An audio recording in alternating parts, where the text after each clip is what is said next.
Assalamualaikum warahmatullahi wabarakatuh. Saya Nenggina Asilah dari kelompok 9. Kelompok kami terdiri dari Siska Etanita dan Nani Latifah. Kelompok 9 akan menjelaskan tentang pendekatan pembelajaran.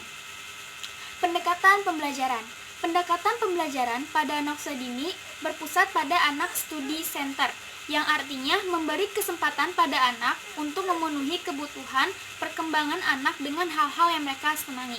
Dan berikut adalah beberapa metode pendekatan pembelajaran pada anak. Yang pertama, active learning. Yang kedua, quantum learning. Yang ketiga, pembelajaran aktif. Yang keempat, creative curriculum. Active learning atau pembelajaran aktif. Active learning adalah bahwa dalam proses pembelajaran, guru harus membuat suasana sedemikian rupa sehingga anak aktif bertanya dan dapat mengemukakan gagasannya. Urgensi pendekatan active learning.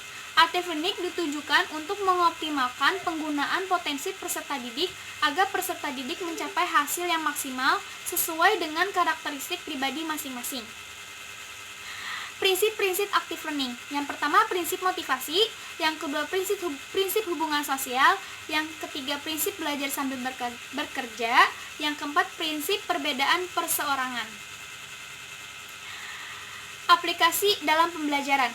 Metode Who in the class, metode question student have, metode reconnecting. Hakikat dan maksud quantum learning. Quantum learning adalah belajar dengan beragam cara yang bervariasi. Asas dari quantum learning adalah bawalah dunia mereka ke dunia kita dan antarkan dunia kita ke dunia mereka. Pada era 70-an, quantum learning semula diterapkan dalam pembelajaran Supercamp. Quantum learning dipopulerkan oleh Learning Form. Quantum learning berperan untuk membantu peserta didik untuk menyadari potensi belajar mereka. Cara-cara efektif pembelajaran. Pelaksanaan. Partisipasi dalam mengubah keadaan kelas menjadi lebih menarik. Memotivasi dan menumbuhkan minat dengan kerangka perencanaan yang disebut tandur. Tumbuhkan, alami, namai, demonstrasikan, ulangi, dan rayakan. Membangun rasa kebersamaan. Menumbuhkan dan mempertahankan daya ingat. Merangsang daya dengar anak. Prinsip-prinsip quantum learning. Yang pertama, segalanya berbicara. Semua yang terjadi di dalam kelas menunjang pengiriman pesan pembelajaran. Yang kedua, segalanya bertujuan. Semua yang terjadi pada proses pembelajaran mempunyai tujuan. Yang ketiga, pengalaman sebelum pemberian nama. Proses belajar yang paling baik adalah ketika murid telah menerima informasi sebelum mereka untuk apa yang akan mereka pelajari. Yang keempat, akui setiap usaha. Digunakan sebagai prinsip karena belajar mengandung resiko. Yang kelima, jika yang dipelajari maka layak pula dirayakan. Digunakan sebagai prinsip karena perayaan dapat menjadi sebuah perangsang motivasi bagi setiap murid. Quantum learning atau pembelajaran kuantum. Manfaat dari quantum learning adalah yang pertama, menumbuhkan perkembangan anak di masa golden age. Yang kedua, membuat suasana belajar menjadi lebih nyaman dan menyenangkan. Yang ketiga, meningkatkan daya pikir dan kreatif peserta didik. Yang keempat, meningkatkan kepercayaan diri peserta didik. Yang kelima, memotivasi dan mendorong peserta didik untuk belajar dengan potensi yang mereka miliki.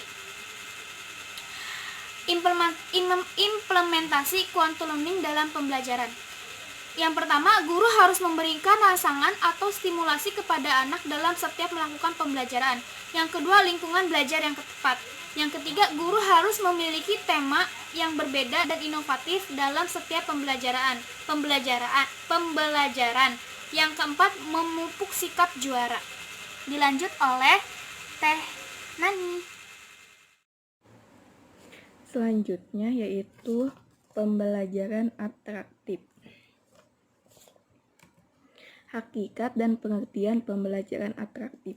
Atraktif sendiri yaitu mempunyai daya tarik dan bersifat menyenangkan. Pendekatan atraktif adalah suatu proses pembelajaran yang menarik, mengasihkan, menyenangkan, kreatif, dan indah.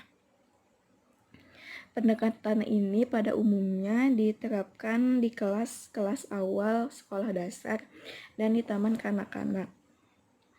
Ini dilakukan karena pada umumnya anak-anak pada usia dini mudah cepat bosan dalam belajar.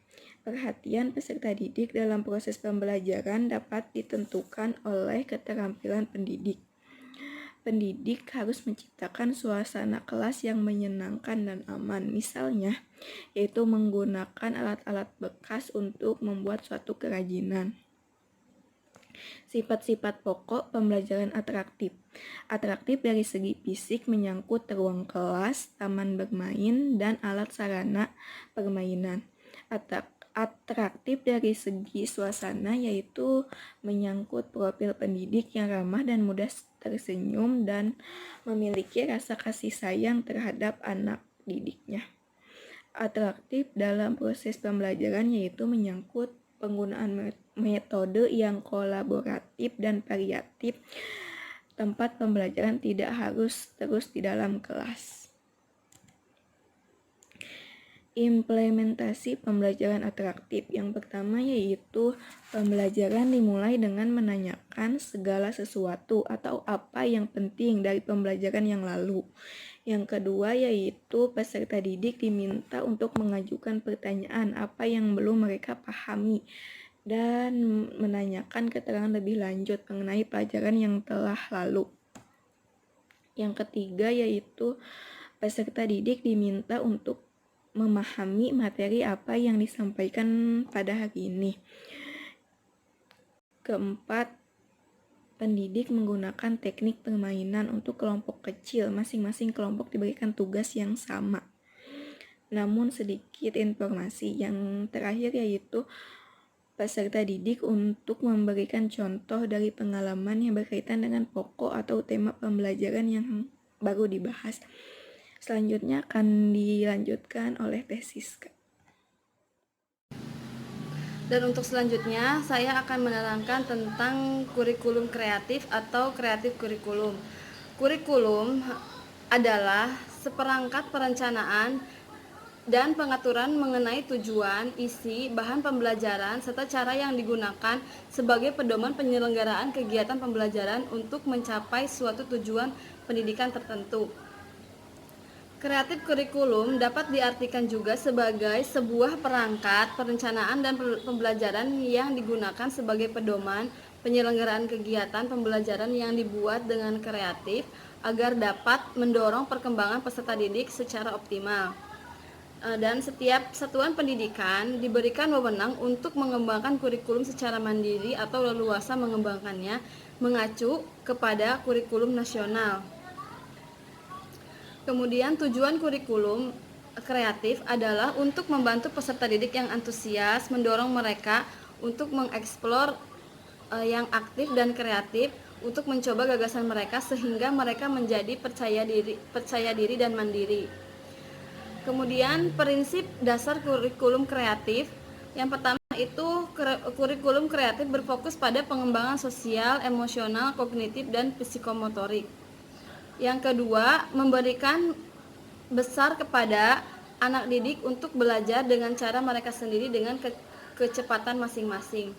Yang ketiga, anak didorong agar memiliki rasa positif pada diri mereka sendiri. Kemudian yang keempat, anak tidak belajar mengulangi dari orang lain. Yang kelima, kreatif kurikulum juga menggunakan pembelajaran latihan indera, mencium, melihat, menyentuh, dan mencicipi. Anak juga belajar bentuk, warna, dan hubungannya. Kreatif kurikulum menganggap bahwa rumah dan sekolah adalah dunia terpenting bagi anak, dan sekolah dan rumah harus menjalin komunikasi untuk membantu anak. Kemudian lingkungan belajar kreatif kurikulum. Jadi kurikulum kreatif itu membuat sebuah lingkungan belajar dengan area-area. Di sini ada 11 area. Ada area balok, area bermain drama, area bermain, area seni, area pustaka, area penemuan, area pasir dan air, area musik dan gerak, area bermain komputer, pengalaman memasak, area dan area outdoor. Nah, area-area ini di dalamnya itu ada beberapa pengembangan, mulai dari seperti literasi, seperti di area balok ada literasi atau literatur tentang balok. Jadi misalkan berarti kan bisa mengenalkan bentuk-bentuk gitu. Kemudian matematik, fisika, sains, ilmu bumi dan lingkungan, ilmu sosial, seni dan teknologi. Kemudian di area bermain drama itu ada literasi tentang drama, matematiknya, fisikanya, ilmu sosialnya. Berarti kan ketika anak bermain drama otomatis kan mereka menjalin hubungan sosial begitu. Kemudian di literasi di setiap area ini pasti itu kebanyakan ada unsur literasinya ya, untuk mengenal bahasa, mengenalkan bahasa pada setiap area. Dan juga ada pengembangan ilmu sosial emosionalnya, serta seni dan teknologi. Serta namun di pengalaman memasak diajarkan ilmu cara-cara memasak gitu.